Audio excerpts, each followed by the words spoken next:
it's funny because I think a lot of my ideas come from the fact that we are a capitalist society.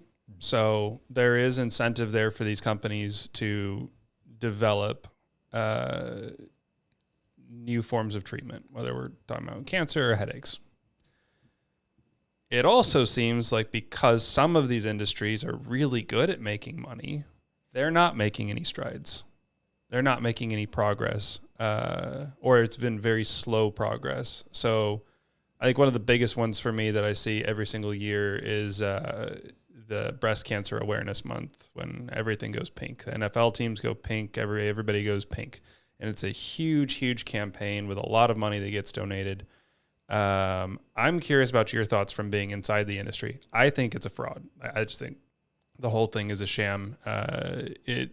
The whole campaign to raise awareness and everything that they do, it looks, to me from the outside, it looks like it's just a money-making scheme at this point.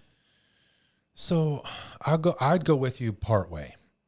And the truth of the matter is that breast cancer, for example, is extremely prevalent and it's getting higher.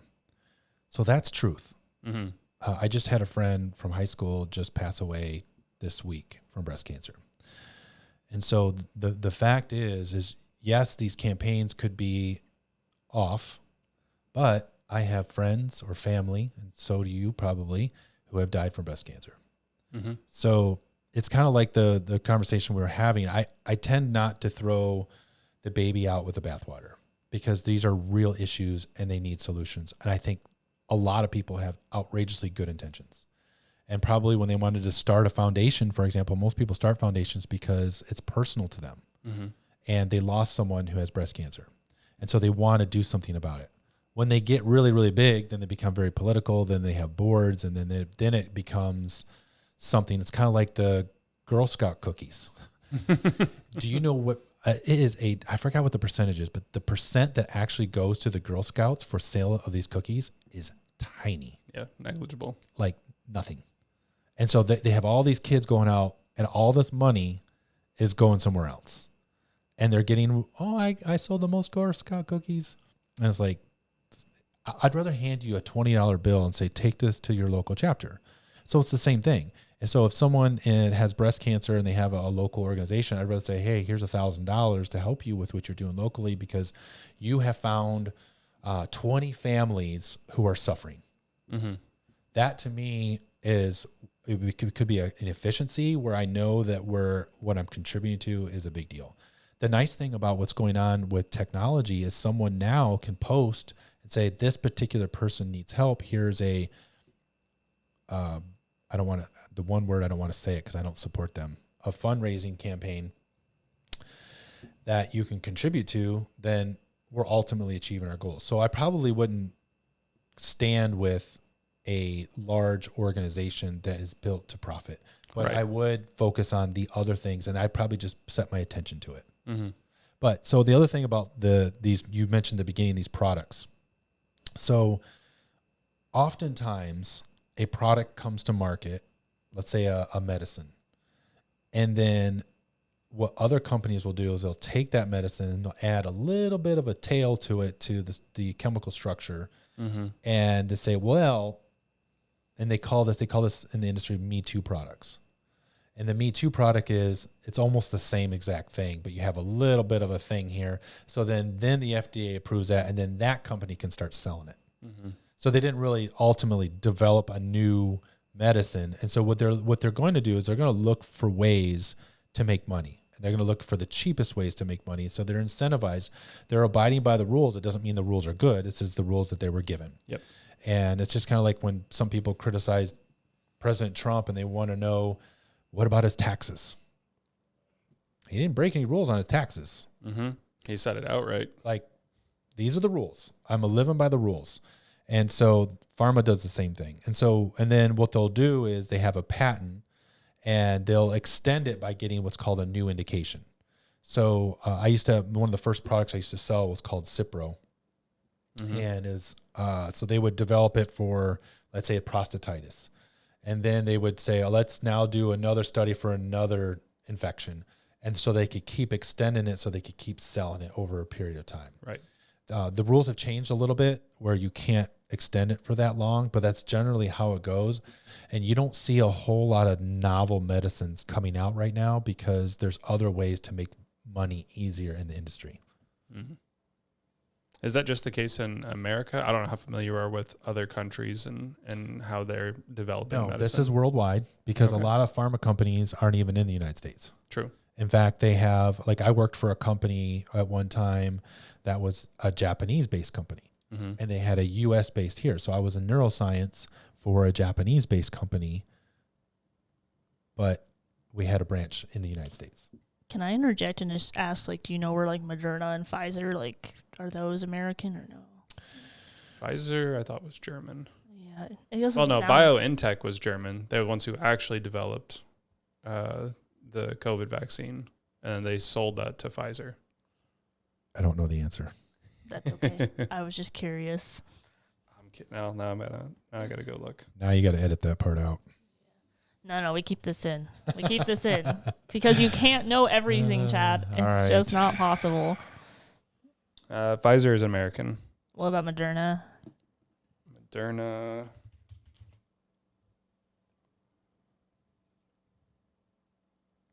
Cambridge, Massachusetts. Well, Is it based? And Johnson & Johnson is also American, I believe.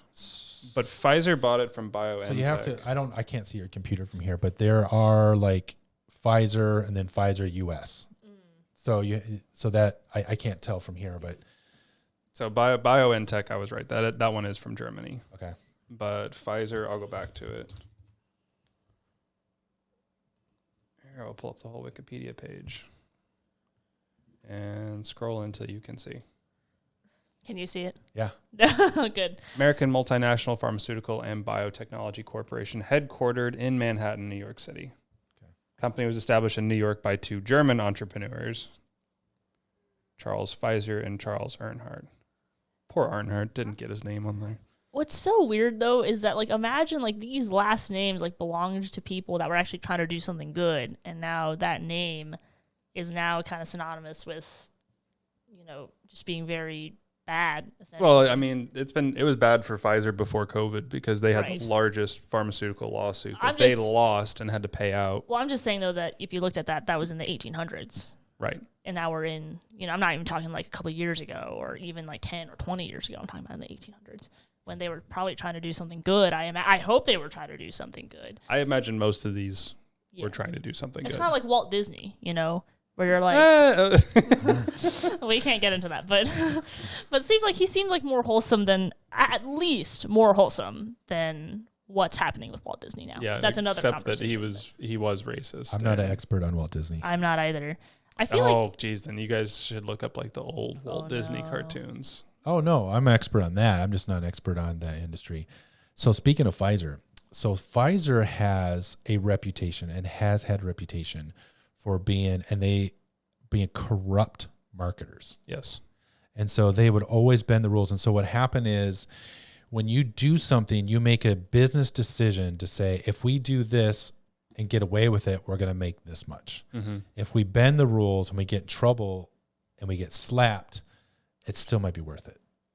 Mm-hmm. And so they were always notorious for that. And so when the whole COVID thing happened, I have a friend who works for Pfizer, and I reached out to her and I had a conversation with her, and I said, what are you doing? Why aren't you stepping up? Why aren't you speaking up to your company? And I was shocked. And she is a Christian, and she's like, well, we just need to pray for revival, and that's not my fight and my battle. And, oh, are you standing up because you were in the vaccine division? I'm like, no, I'm standing up. I don't even work for a company who makes this vaccine. And then you work for them and you're saying nothing. You got your head in the sand. And it was like, is it possible that she just really doesn't know? And I don't think so. And I think she is chosen because I made her aware that she wants to keep her head in the sand because it is a good career. And that's the other thing when you get the stigma of big pharma is it is a good career and they do make good money. Mm-hmm. And when you're in sales or marketing, you make more than the average because there's certain things that you have to know. There's very litigious and you have to hire bright people to abide by the rules. And you get this product in this package insert and you open it up and it has tiny words in it and you have to know everything in there and you have to know everything in the other medicines as well so you can have a healthy conversation with providers. And so that's part of it is they have nice things and have nice meetings, and I've been to those meetings, and that's how I got my first exposure to the huge corporate events. And it's lavish, slightly lavish. It was pretty cool, and it used to be really bad. It used to be where you could just call a doctor and say, "Hey, you want to go to the Bahamas this weekend?" But the rules are really strict now. You can't. So strict it's ridiculous. And where the most you can do now is maybe bring in some food, or a salesperson could do that. But they have certain speakers that will speak, and you pay them to speak as well. And so the rules have gotten much stricter. But yeah, so we would walk in. My very first meeting, I walked in and I was like, this was for Merck, and Merck's big. And I remember walking into this national meeting, and it's like this huge auditorium and thousands of people and lights and music, and this was before now everyone does it, but back then they didn't. And you just look around and I'm like, oh my gosh, where am I? And there's people married people flirting with each other, and people trying to make their way up and get noticed. And it was cool. It was a really good, my first event was my most memorable one because I also got recognized for big awards and things like that. And I really enjoyed it because I worked hard to get it. But that's what they still do those meetings, but maybe they don't have as much effect because I've been to so many of them. But they have definitely cut back a lot. Well, yeah, the corporate medical industry is interesting. Where do you see healthcare in America right now? It's always a talking point every election season. I don't feel like there's been significant change after any election, no matter who won, and if it was their talking point. So where do you see it compared to countries with socialized medicine? Because that's usually the big comparison. And from people that I've talked to from Canada is that if it's life-threatening, it's great being in Canada because they're going to get you in, they're going to pay for it, it's not going to cost you much. But if it's not life-threatening, now you're kind of just screwed waiting in a really long line until you can get taken care of. So I think there's some myths out there, especially in the United States. I don't think it's going to change anytime soon because there's too much business in it. There's insurance companies making money. There's healthcare systems making money. And it's our number one money-making industry in the world, in the United States. What people don't know is if you can't afford healthcare, you're going to get it. You can get it. So, for example, let's start with medicine. Are you talking about in the United States? Yes, in the United States, which, you think other countries that have socialized medicine and things like that, like, they would say the same thing. You just have to go about it differently. So let's say you and I have health insurance through a company we work for and you don't. So if we go to the hospital, we have insurance and we might have a copay. If every hospital in the United States has to accept you, and if you can't afford it, they have to treat you. For medicine, every single pharma medicine that I've ever promoted or managed, we had free medicine for people who couldn't do it. Every one of them. We had programs. We had patient assistance programs that they can apply for. They get the medicine for free. We gave samples, and tons and tons and tons of free medicines given away all the time. So I don't believe we're in this crisis that, look out for the poor person and they can't figure it out. They just need education. They need someone to come alongside of them and to help them. I know there's situations. I just think they're fewer than what's being advertised as a political agenda. That's what I think of it. Okay. Now, who's eating the cost of these free medications? Is it the companies themselves? Is this taxpayer money? The manufacturer. Where's it coming from? Drug company. So we give it away for free. Now, that's not going to pay for the doctor's time. during No. a 'Cause surgery we all do it. or an X-ray or a CAT scan or anything like that. No. So how does somebody go about getting that type of work paid for? Oh, like a surgery? Yeah. So, Or even like a hospital visit. yeah, hospital visits are a little bit easier actually. And there's certain laws that, so some healthcare companies, like let's say a diagnostic lab. Mhm. Let's say you got a lab work done.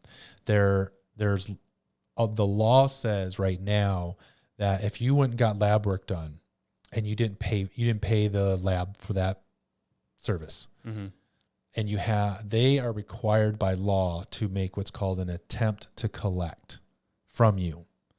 All that means is maybe 2 letters. The lab then has the right to choose whether or not they're going to send you to collections. Okay. So oftentimes, like I partner with companies that do not go to collections. They will abide by the law and make an attempt to collect, do the 2 times, and they figure, let's say they can get all of the business knowing that they're going to get paid on, let's say 80%, and maybe 20% they don't, but they still have profit margins. So they'd rather have 100% of the account knowing they're only going to get paid 80% and knowing they're probably not going to get paid on 20%, but they get the business. And so they just include that in their profit margins. Okay. That's interesting. Oh, that is interesting. Because I think I have had that happen a couple times because I get a lot of blood work done. We should pray for you. Yeah. well, thankfully I take a synthetic hormone. I have hypothyroidism. Okay. And so I think that's what's interesting because when he was talking about Canada, it's like, well, if it's not life threatening, good luck. To me, it's like some people would like, oh, well, I really want to make sure I can get in as soon as I can if I have a life-threatening issue. Sure, I agree with that. But also for me, like with hypothyroidism, it wouldn't have been considered life-threatening. But my chemicals were so off, like severely off, that I was nearing suicidal. And so the idea of Canada would have put you down. that also scares me. Yeah, because they have medically assisted suicide now. And that's exactly why one of the... they had an Olympic athlete, not Olympic. It wasn't Special Olympics. I can't remember what it was. Paralympics, I think. And she was in pain, but it wasn't life-threatening. And she opted for medically assisted suicide. Canada came out with this commercial like, "Oh, it's great. Like it is so we'll suicide you for you." And this person was really happy for it. And so they had this whole release and video and news articles. How do they know this happy for it? Literally the next day, it then hit headlines that her family's like, no, she was not happy about it. She was in excruciating pain, but it was like, can't get you out of the country to take care of this. Here's your options. And she was like, I'm just done. Like, I'm done. I'm over this. That's terrible. It's really horrible. Yeah. It's So really Canada, terrible for the person. Canada would have got rid of you. And it looks like they're trying to push that into legislation so that kids under 18 can have it done without parent approval. Which is so insane, which gets into more topics of regards of what kids can do and what they can't do. And we all know where I'm going with that. I think, I honestly don't know what to think because it's so evil. And they put it under the guise of love and care and compassion. And it's really disheartening. It's really disheartening to me. And I could go on a rant on that. I won't. I'll let you do that, Chad. Is that where we're going right now? You can go there if you want. You are going there. You can. I'm letting you go there. I want you to speak because I'll give you my 2 cents. And I've never said my 2 cents publicly, but so this is your opportunity. This is it. Okay. You said under the guise of love. Mm-hmm. And my thought to this is they need so much love. Mm-hmm. And it starts right there. And there's lack of parenting. There's bad food. Mm-hmm. There's chemical imbalances that are real, that is affecting minds. And what I want to see, and this is my heart, and I've talked to people about this, my heart is if we're going to go say this is wrong, we need to have a solution. We can't just tell someone that's wrong because some of them are legitimately having feelings about things and just say, that's wrong, you're wrong, and not have a solution. And now, I use this example. This is my own analogy. This is my first time sharing it publicly. But so we're being pushed, like even when I was in pharma, this agenda was being pushed and they were being told that we have to accept these things and believe in these things and tolerate certain things and go above and beyond. And they pushed it in our face. And everybody's doing it because they want to keep their jobs. So the analogy I have, and this is how I treat it, is number one, I wanted to mention love. Like we have to have solutions for them. Mm-hmm. And I personally have to get better. So I'm not pointing a finger. I need to get better at providing solutions. And one day I hope to. And I'm hoping so, but the analogy is this. We all know about Halloween. I am not a fan of Halloween. I actually hate Halloween. I feel that Halloween, and I have a point to this. The Halloween is the exact opposite of everything I believe in. We just talked about miracles and demons and things like that. And so my point is this. My neighbors celebrate Halloween. My close Christian friends celebrate Halloween. Mm-hmm. I love them. I do life with them. It does not hinder me from loving them or being friends with them, or maybe in some aspects, probably limited, doing life with them. And it doesn't affect me.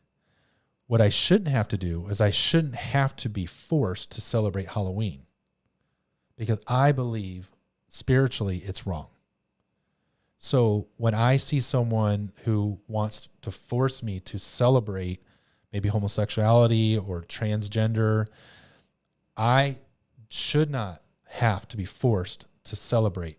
Yeah, I can still love them. In fact, in many cases, I have a greater love for them because I know oftentimes they're in pain and they're having an identity crisis. Like, I don't know who I am. This is how I feel. My mom did this. My dad did that. I got punched in the face. I got sexually abused. And I'm not saying they're all that way, but the some that I have spoken with, there's usually something there where there's pain. There's a pain point. And so to be able to deliver them from their pain points or whatever, there might be other things too. Like I mentioned food, and I mentioned chemical imbalances. So I come from a position of love because I am no better than anyone else. And just like I said earlier, I have been saved by grace, and I am not any different. Even if someone says, let's say they said I'm a homosexual or something, or they said I'm a murderer, or I do this sin and that sin. I have sins. I'm not equating those two. I'll just throw in, it doesn't matter who it is. I'm not better than them. That was my point. Mm-hmm. And so as a result, my heart's first position is to love. And so love never fails. And so it may take a while, but if you continue to love and pursue love unconditionally to someone who's hurting and pain, then that's the course. And then maybe there's ultimate freedom. That's my 2 cents.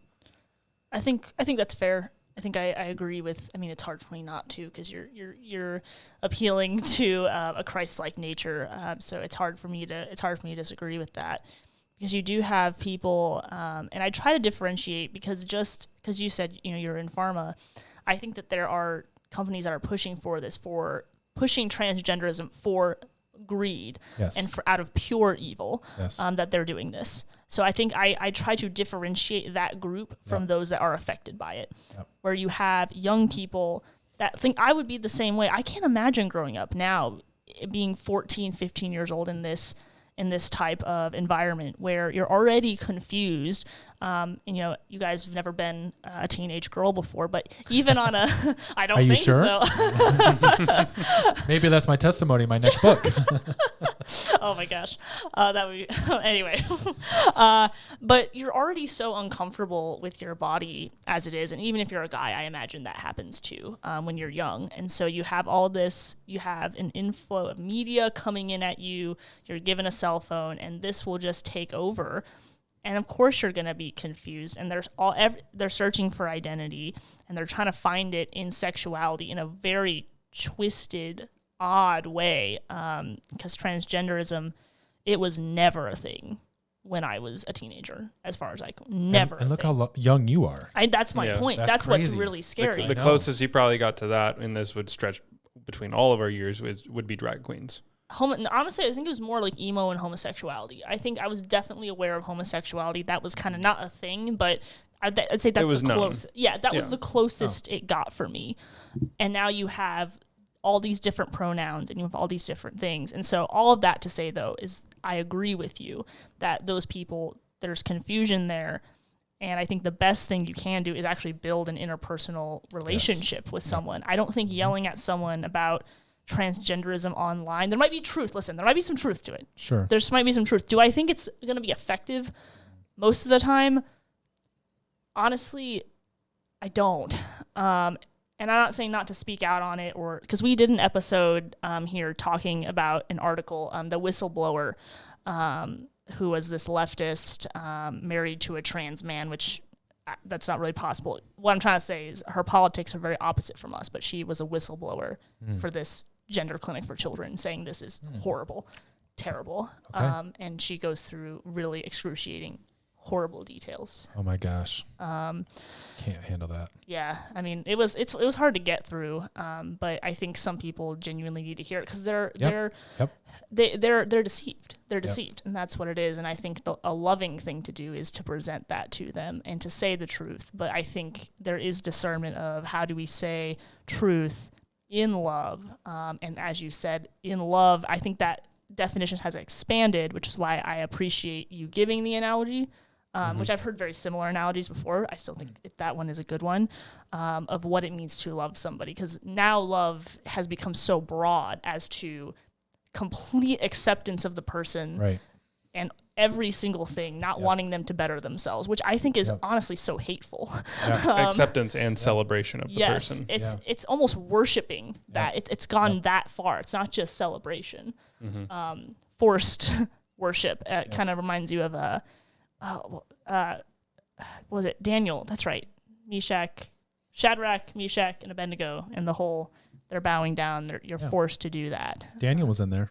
Yeah, he was in there. Daniel.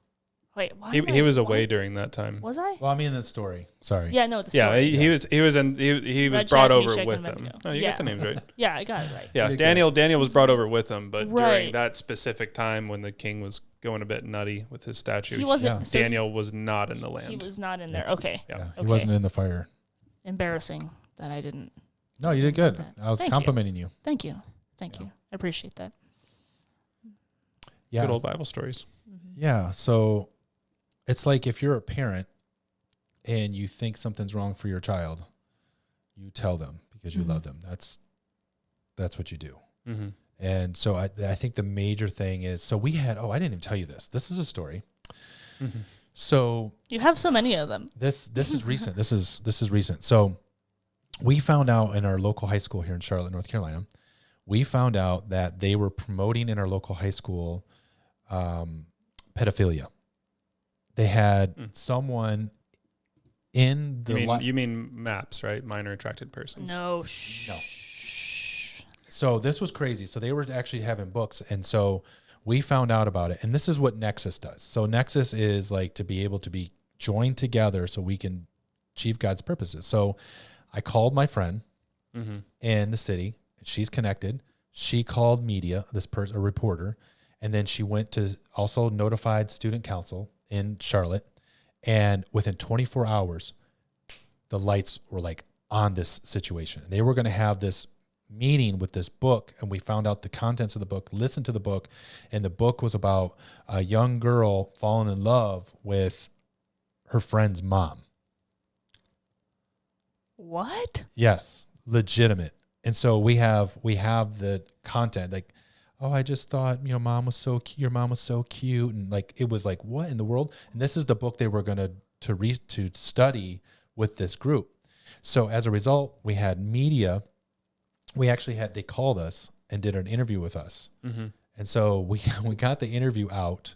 We notified the principal. This is not acceptable. And because we were unified and united within like 24 or 40 hours, we had like full attention on this matter. And so we still haven't yet to meet with the principal and come up with alternative solutions, because we had suggested that we would come in and say, hey, how about we do a meeting? We'll bring food. We'll also bring love. So you're not just saying shut this down. You're saying this is a bad idea. Let me offer a much more wholesome solution. Yes. Which shouldn't be that hard to do. I know. But there's an opportunity there. There's an opportunity. Here's the thing. That's what I'm saying about solutions. If we're just going to say that's terrible, go on social media, that's terrible, look what they did, and then, but you got them. They're in there willing to meet with these kids and spend time with them. Mm-hmm. Are we? Or are we just going to point fingers? No, you're fine. You're fine. You're passionate. It's okay. That was my wedding ring we talked about earlier. No, I think that's a very good point, and that's something. Yeah, and we're not perfect in it either. We know that. But something that I know Connor is passionate about is like actually getting out into the community. And we don't advertise on our social media about some of the stuff that we do, because it's not about that. But it's something that at least we'd like to get better at than supposed to just sitting, behind a desk. And listen, I like it behind the desk, and the desk is nice. But there is a difference when you actually get out into the community and start trying to do something. Yeah, I think that's kind of been my biggest gripe with conservatives. I mean, Republican Party in particular, but conservatives, like, they don't do the groundwork. They don't do the footwork. Not like the left does. No. So I think they are so organized. Incredible. Yeah. They hit all the points. They're like, this is a problem. Here's our solution. We're in the community. And conservatives tend to just be like, this is a problem. And they go on about their day. So I think what you're presenting is much better of a system to not just point out the problems, but also come up with solutions. That's a really good point. I like how you said, they say, here's the problem, here's the solution, we're in the community. Here's oftentimes what conservatives do. Here's the problem, here's the solution, we're in the church. Huge difference. Mm-hmm. They're not in the community. They're just going into their church, talking to each other about it. The church is a building, but the church is also a people. I know. People have to mobilize exactly a lot. Yes, they do. And that's why when we talk about 7 mountains in Nexus, religion is one of the 7 mountains. It should be. Not all of it. Mm-hmm. And then so even like when I came in, I was a business guy and I was in church and I found solutions, and I think, well, I guess the only thing to do is to get into ministry and climb up and maybe become a pastor. And I got so frustrated because I'm like, this is not what I want to do. I don't want to be a pastor at all. And so we're trying to help people say, you can fulfill your calling as a Christian outside of the 4 walls. Go get strength in community in the church, and then come out and make a difference. And also, too, I had to say this, that the church should, the leadership on top should make that a priority and really stress that, too. And I have to give my church a lot of props for it, where I've never seen a church so out in the community, and they do a fantastic job. And I think that more churches should make that a priority. It's one thing to yammer on about it in a sermon, and it's not that it's not true. It's just that it's kind of being a hearer, not a doer. If you just hear it, be like, yeah, this is great, and then you walk out and you're minding your own business at work and you're not really doing anything else, it's like, well, you've lost your right to complain at this point because you're not willing to do anything. And to that point, though, I know, speak to the people that are doing something, you can't be everywhere all at once. You have to choose your battle. Yeah. And I think that's where calling comes in, of like, okay, if you're called to this certain area, you might have to let another person in the body cover that other area, because you just can't do it all. It's not possible. But I think that's one area I get a little bit frustrated with in the church, is that they're not, and this is a very interesting debate, is I'm not about the church becoming political. I'm not about that. I don't think it's a great idea. But I think there's plenty of issues happening in the political sphere that very much are biblical issues that can be addressed and should be addressed. I think transgenderism is one of them, because it has to do directly with creation and challenging God's creation, that's a very bold thing to do. And then mutilating it. Yeah. Which, oh gosh, okay. You have abortion, and then there's some other political issues that can kind of, they're kind of gray, and you can kind of, that's not really a pulpit thing. But yeah, at least in my opinion, and you might have a different opinion than me on this, that creation issues specifically should be addressed on the pulpit and should become a topic of conversation. Yeah. Two things on that. One is that's why we're having this big Nexus Summit. It's an all-day summit on June 17th. And one of the things we're doing is called a pastor's panel. Mm-hmm. And in that panel, we specifically are giving a platform to pastors who are encouraging the people to get out there and do it. Mm-hmm. And so that's going to be cool. Good. That's one of the things we're doing, but many other things. But the second thing, speaking about mutilation and stuff, but there's nothing new under the sun. Mm-hmm. And there's a story in the Bible about, you probably heard about Jezebel. Mm-hmm. The interesting thing about the story about Jezebel is, you hear the prophet's part of the story or even the king's part of the story, but the people that actually killed Jezebel were the eunuchs. They're the ones that threw her and said, if you're on my side, throw her from the window. It was the eunuchs who had their identity stolen were the ones that fought back and killed Jezebel. I feel that part of the freedom, we're going to start seeing people going, I regret what I did. This was terrible. I can't believe I did this when I was 13 or 15 or 20. It's heartbreaking. And they're going to be like this, and they're going to stand up. I think they're the ones. They're going to fight back and say, this is wrong, don't do it. And they're the ones that are going to have victory because they can identify with the pain that was associated with what they did, and they will be the victors. That will ultimately be their purpose. And I think they're going to rise up, and I think they're going to make a difference, even more so than people who don't even know what it's like to go through what they've been through. And I think that's where I'm looking to for a solution. I agree. I think that makes a lot of good sense. And I say that because we're already starting to see it happen, where you have a lot of those detransitioners that are coming out and they're like, yeah, so it turns out I was actually autistic. Yeah. And that just absolutely kills me. And there's like, it's too late. I've already mutilated my body. I think I was watching I watch a lot of stuff. I was watching an interview with Jordan Peterson. I think her name is Chloe. She transitioned when she was like 15 or 16 and she regrets it. She's 18 and she's like, yeah, I have the sexual dysfunction of like a 50-year-old because of what's happened to me. And it's like people, they don't want to talk about it. They're like, you can't undo this stuff. You can't put breasts back on a woman. Like you just can't. And honestly, I say woman, I'm actually saying girl. These are girls. And you can get into and I know people don't like to talk about the specifics of those things. I think we should, and it's painful, but we have to understand the reality of what is happening. But you said that, I'm going to come back to something that you said, though.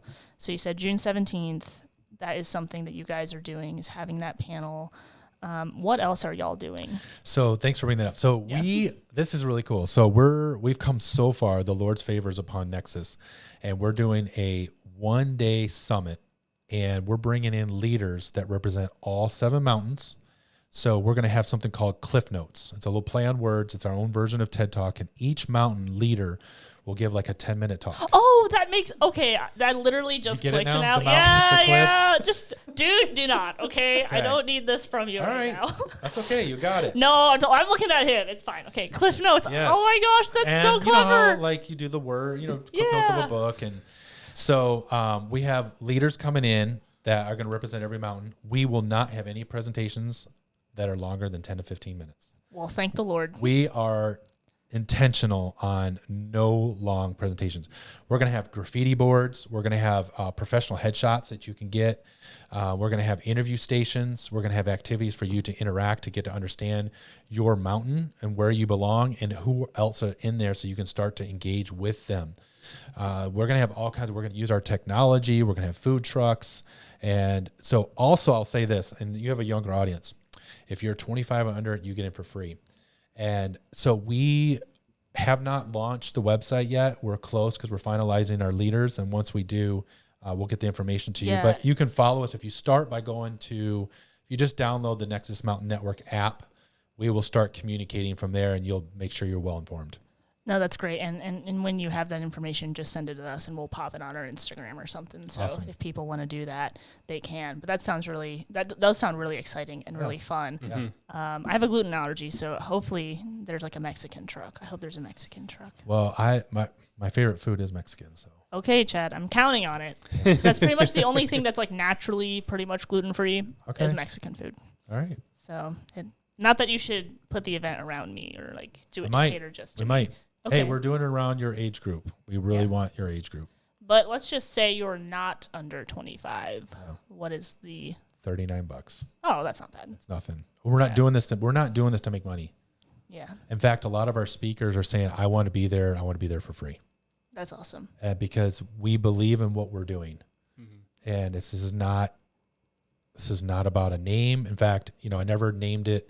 In fact, my picture's not even on my book cover. My name is it's not Chad Hawley Network. It's Nexus Mountain Network, because it's a collaboration, and it's about working together to get it done. It's the only way it's going to happen. That's great. That's awesome. No, I love that, Chad. That's great. Yeah, we've and for the audience, we've met for the first time at Salt and Light Conference. It was a Republican conference. This was around the 2022 election.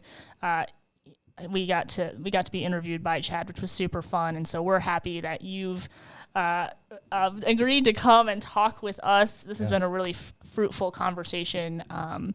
So I usually this is the part of the episode where we ask where we can find you, but I think we know where we can find you for the most part. Is there any other place that we can find you that has not been mentioned yet?